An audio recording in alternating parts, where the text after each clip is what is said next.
వంకాయలని కడిగి శుభ్రం చేసుకోవాలి. ఈ విధంగా పెట్టుకోవాలి. గుత్తు వంకాయల్ని ఇలా కడిగేసి ఇట్లా 4 ముక్కలుగా కోసుకొని వేరుశనగపప్పు, ఎండు కొబ్బరి, ధనియాలు, చెక్క,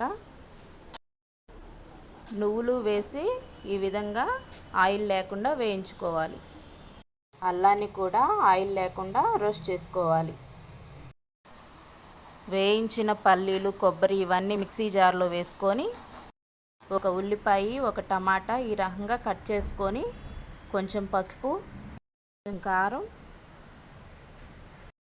కొంచెం కల్లుప్పు చేసి పెట్టుకున్న ఇవన్నీ కూడా ఈ జార్లో వేసేసుకోవాలి.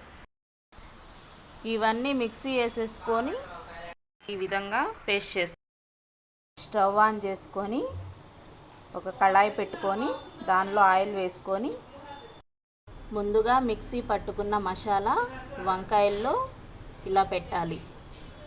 ఆయిల్లో ఒక్కొక్కటి ఇలా వేసేసుకోవాలి. వేసుకొని కొంతసేపు మగ్గించుకోవాలి. 4 పచ్చిమిరపకాయలు కూడా వేయాలి. ఇలా కారం మసాలా కూడా అందులో వేసేసుకోవాలి. కొంచెం కరివేపాకు, కొంచెం వాటరు పోసి ఒక 5 నిమిషాలు మగ్గించుకోవాలి. ఇలా ఉడుకుతున్నప్పుడు కొద్దిగా కొంచెం ఈ చింతపండు కూడా నానబెట్టేసుకొని ఆ వాటర్ కూడా దీనిలో పోసుకొని ఉడికించుకోవాలి. కొత్తిమీర వేసేసుకొని గుత్తి వంకాయ మసాలా కూర రెడీ అయిపోయింది.